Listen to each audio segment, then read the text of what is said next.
So somebody gives you, let's start. I don't know how much you were not correct with the figures you read out. Let's start with Lagos Ibadan. Lagos Ibadan is 1.6 billion, out of which we contributed 15%. We intend to borrow $5.1 billion for Ibadan to Kano and borrow $3.3020 billion for Port Harcourt Maiduguri. We're working to get money for Lagos Calabar. Now, somebody lends you all this money, say 10 billion, say 20 billion, and then you say, oh, please forgive me, forgive me. Well, we have had debt forgiveness before, but that shouldn't be the aim. The aim should be that we should pay back. And to pay back, there are so many things we can do. We are doing new seaports in Lekki in Lagos. We are going to build a new seaport in Bonny, near Port Harcourt. So you don't, money from there, you expect that it should go to the national till, from which you can also pay back. You can also pay back if we begin to push manufactured cargoes to different areas of the country and run efficiently. We'll be able to generate some funds, which we can also use to pay back. Finally, if we don't mismanage our crude oil investment, we should also be able to pay back from there. But what is critical is that the cost of transportation, the cost of building this infrastructure now will not be the same in the near future if you don't build now. Yeah. Sir, it's very commendable, of course, what the ministry is doing, putting this infrastructure together. So this interview is not really about just critiquing, the ministry, but also we have a culture of where we do not have proper maintenance of our infrastructure. And I want to understand, the Ministry of Transportation and the infrastructure you're putting down, is that all the ministry is expected to do, or does it have another contractual agreement with companies, individuals, about concerning the maintenance of this infrastructure we'll put, so that this will take us, we're able to get our money back, reinvest, and things like that, if it's properly maintained? Well, we do have a contractual agreement that has to do with maintenance, but must we continue to rely on the Chinese? That's why we're building 2 universities. That's why we're going to train our Nigerian young men who we have sent. We sent about 150% to China to be educated in railway engineering. When they come back, we believe that what the Chinese need to do is to transfer the technology so we can maintain this thing by ourselves. Secondly, Abuja Kaduna is due for maintenance, and another problem is cost of the maintenance. And we'll do it, whether we like it or not. We'll do a maintenance from Abuja to Kaduna. So there is a maintenance contract. All right, so I'm curious to how a project or a construction is started. Is it like, do we do what I call a comparative analysis or comparative study of what is obtainable in other climes? Like, we have a problem of quality of materials in whatever infrastructure we're doing here. In your administration, have you tried as much as possible to see what is obtainable out there and bring it in here in terms of quality, so that we can have projects and infrastructure that last us a long time? You don't do quality of infrastructure by traveling to the neighboring country or any country. What you do is, during construction, you appoint the client's project managers. So we currently have in all our projects, we have client's project manager whose responsibility is to ensure that quality is maintained. And the client's project managers for nearly all our projects is TIM. TIM is an engineering firm from Italy that is based in Nigeria. It's been based in Nigeria for about 30 years now, and they've been efficient. And if you can see what work was done in Abuja Kaduna. If you're free, next week we're in Lagos for further inspection of Lagos Ibadan. You will see the kind of quality of work. I have a friend. I have 2 friends who are both our friends and critics. One works with you or comes to use your TVC. His name is Rotimi Amaechi. The next person is Rotimi Amaechi. And one day I took them on a ride. And I can tell you their confession, and it was in the newspapers. They said we're doing quite a lot, and we're making very little noise. We should try and increase the volume of our noise so that people will know what we're doing. In the same manner, like I've done with other journalists, I'm inviting you next week to accompany us on a ride, even though it's not a ride. We're going to walk, we're going to inspect the project, because we're near a conclusion. We'll be able to conclude by December. Are you sure you will? Yes, if you invite us, we would love to. We would love to see the project. We need to be on ground, sir, to see what you're doing. All right, Next let week. me get, I don't want to tell. I don't want to tell the. Hold on now. I don't want to tell the public when I will be in Lagos next week, so that nobody will harass me. All right. Okay. But I'll be able to, after this interview, try through Abuja studio to get your telephone number, any of you. Okay, sir. And I'll tell you that by next week we should be in Lagos. And then No problem, I'll be sir. glad if the four of you can accompany me. No problem. Love to go. So the question And about- promise me that you will display it and that you will confess what you see before We are Nigeria. for you see, Nigeria. the thing is that, listen, I can almost predict that, yes, you have certain things in Lagos, but I would really like to know what you have elsewhere. So taking me around Lagos, I don't know if I'm going to be impressed by that, but let's see how it is first. Then, because we're more Are you concerned. willing to go on a ride? Are you willing to go on a ride from Itabe to Warri? Yeah, Which speaking. about 3 to- Lagos is, you what can we're almost talking- predict that Lagos is, Will be good. yeah. Okay, Nima, let me let you jump in before I ask So my this question. Okay, what? Niger Republic, There's a question for you, sir, please. yes. So the Yes. Niger Republic rail line that is being proposed, the one that supposedly, according to your people, has to end at the Niger Republic border, is of concern to most of Nigerians because, of course, the one that ends at the Cotonou border has been abandoned for years. Why the priority? Why is that one more important? Why not, prioritize completion of the one that serves, and the roads as well that serves that area of town, of the country? I'm not aware that anyone that went at Cotonou border. So if you know, please The take me there. Lagos, I'll the probably Lagos take it rail later. line proposed by Lagos State in partnership is something that is national, sir, on the Badagry corridor. Okay, so Yes. we're not Lagos State. We have not, as a country, decided to construct any rail line to Cotonou. So if Lagos State government is constructing, please kindly meet the state governor or the commissioner for works. We, as Minister of Transport, there is no rail line from Lagos to Cotonou. Let me discuss. The Nigeria. Kano to Niger one. Maradi. Kano to Maradi. Now, Kano to Maradi is, the decision to invest in Kano to Maradi is purely economics, no politics. You people are the people politicizing it. I made that decision because there's a competition between the littoral states, the coastal states of Nigeria, Benin Republic, Togo, and Ghana. The other 3 countries are able to move cargoes from these landlocked countries to their seaports, and for either export or import. They're able to do those business. We are not able to do them because the landlocked countries are complaining of crime, that the roads are not safe in Nigeria, the roads are not properly paved, and then there is custom interference, there is police checkpoints here and there, and therefore they find it difficult to do business with the Nigerian seaports. So to be able to attract those cargoes, we decided to construct a rail line from Kano to Maradi. Just Maradi is a village in Niger Republic, and then we will build warehouses there so we can attract cargoes from neighboring countries and transport it to either Tinkan Island Seaport or to Apapa Seaport for either onward movement outside the country, or to make them import through our seaports, and we drop it off for them at Maradi. They can then use their cargo. Nobody has talked about the employment that this investment will generate. Nobody has talked about the economic benefits. Nobody has talked about the fact that we will raise funds for the country, and that the economic interest by far, both financial interest by far outweighs the current investment. We are no fools to want to take a rail line to Maradi. That would be wrong.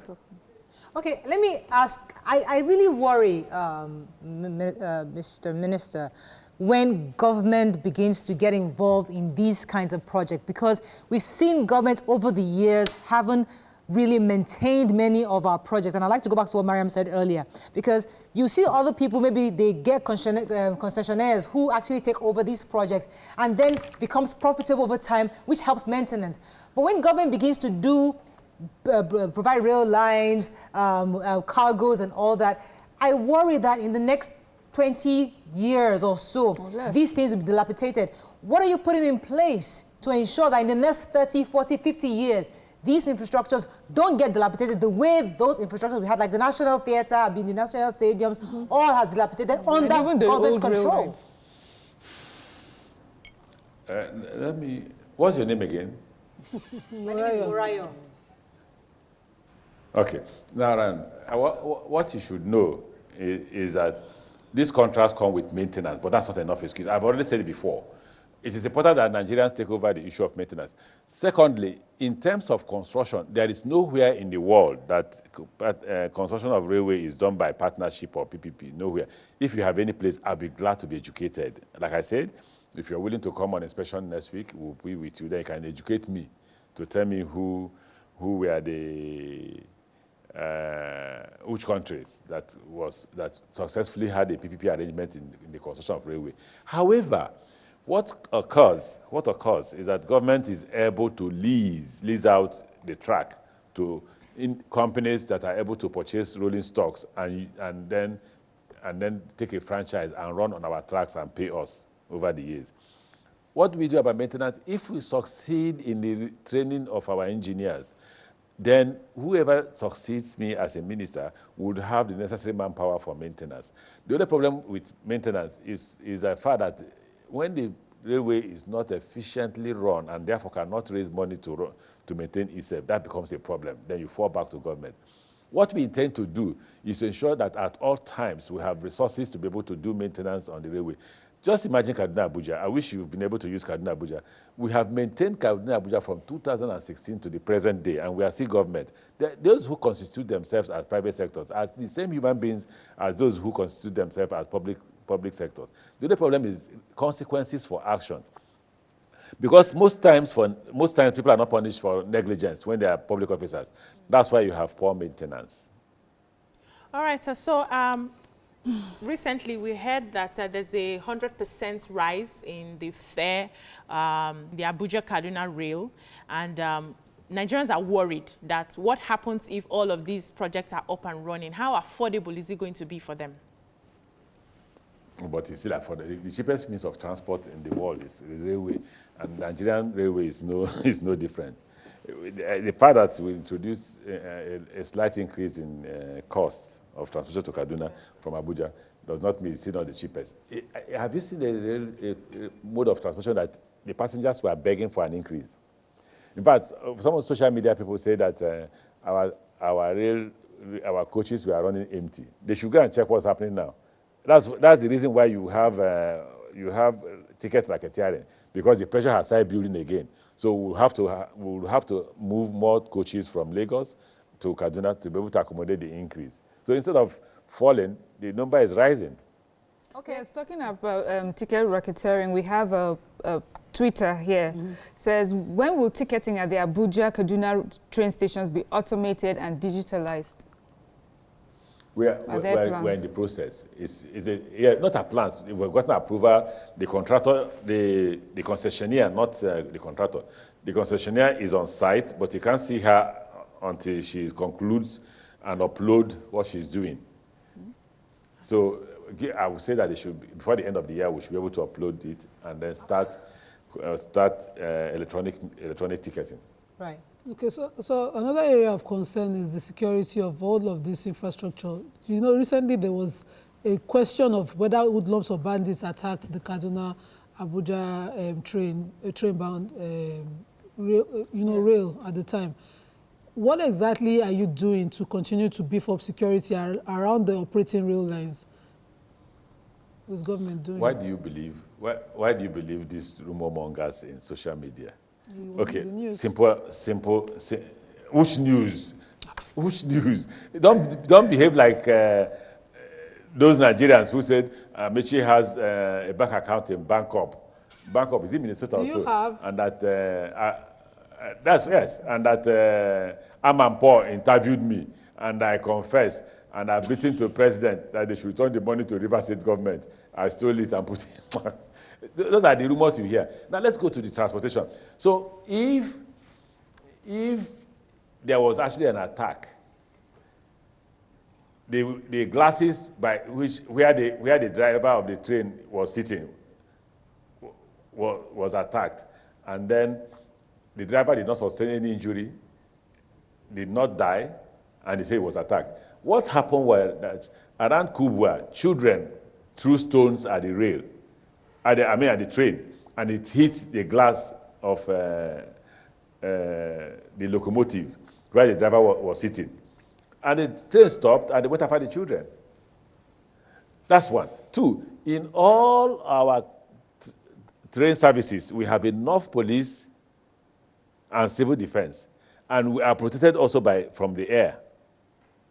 So what's there to fear? Okay, so We sometimes want to continue on this? no, just a follow-up that. So there are no concerns, even in the future, about the security of these trains on rails. We have put security measures in place, and you know, like you said earlier, that we don't have more than 4 years as a government. So when we leave, I don't know what will happen after we have left. But the truth is that between now until we leave, we'll continue to sustain the security measures that we have in place. We have railway police, we have railway civil defense, we have gotten involved the Air Force to protect us from the air and see what's happening on ground. So currently, nobody has the capacity to attack our train.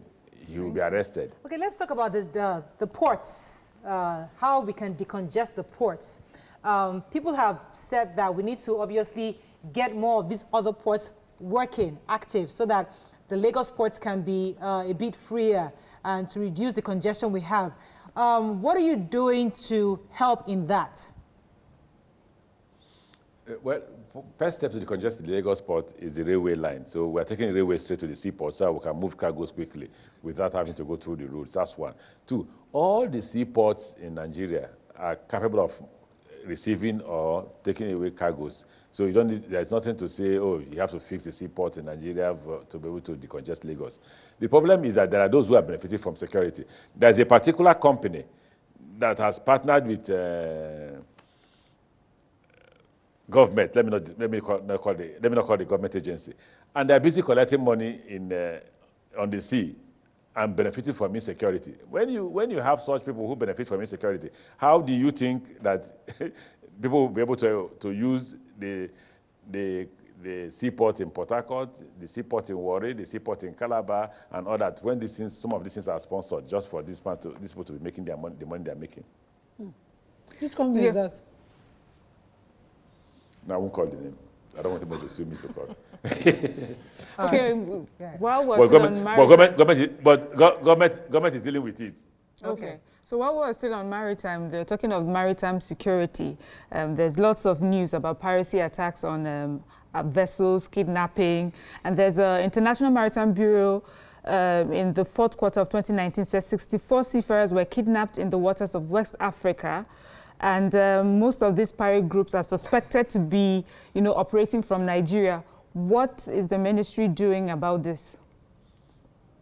We have a $195 million contract with an Israeli firm to provide security in the water. They should give us some time. We're working out the details and deal with it. Right.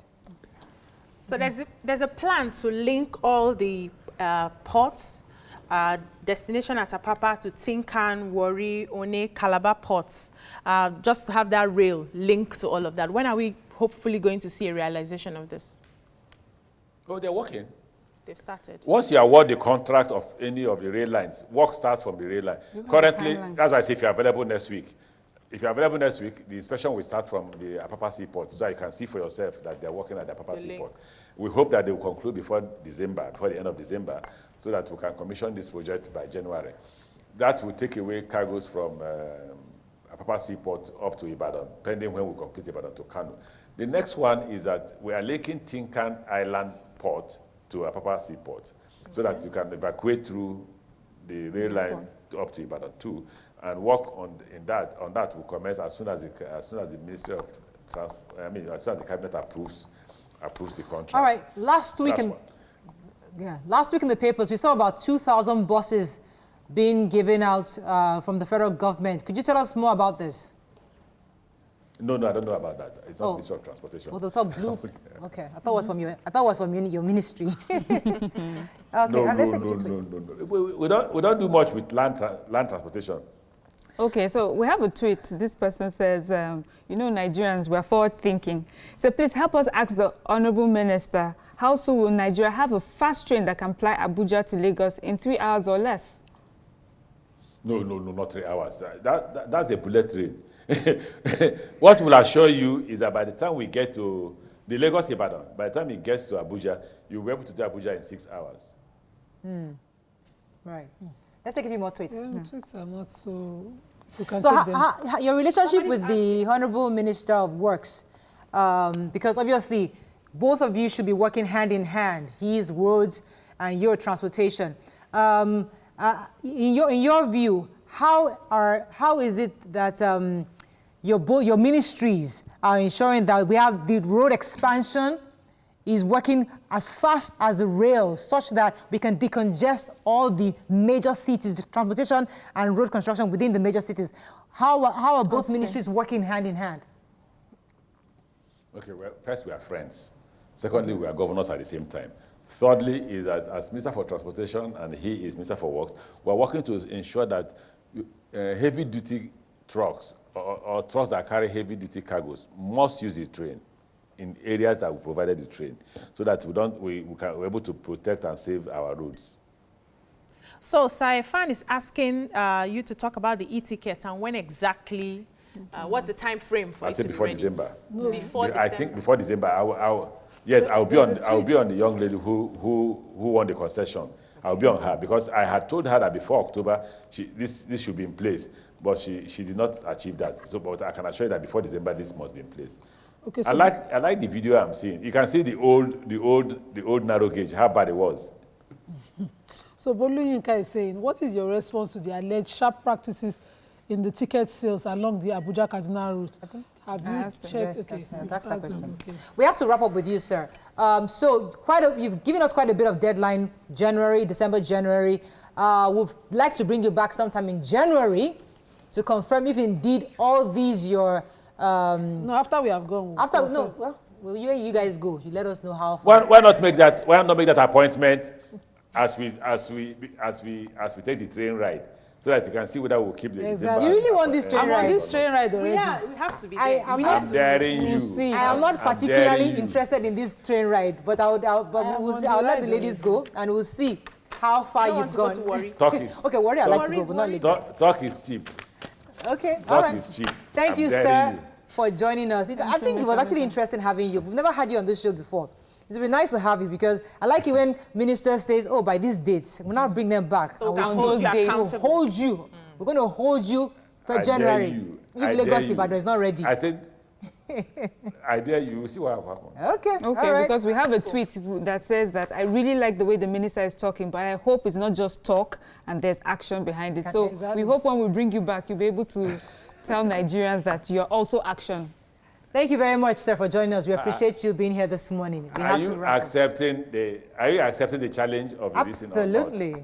100%. Absolutely. We're on the road. Absolutely. I've been to the Lagos-Abeokuta rail. I went just on my own to inspect certain things in We'll see. 2019. Thank you so much, sir, for joining us. We'll be speaking with the Minister of Transportation, Mr. Rotimi Amaechi. Thank you very much, sir, for joining us. It was a pleasure having you this morning.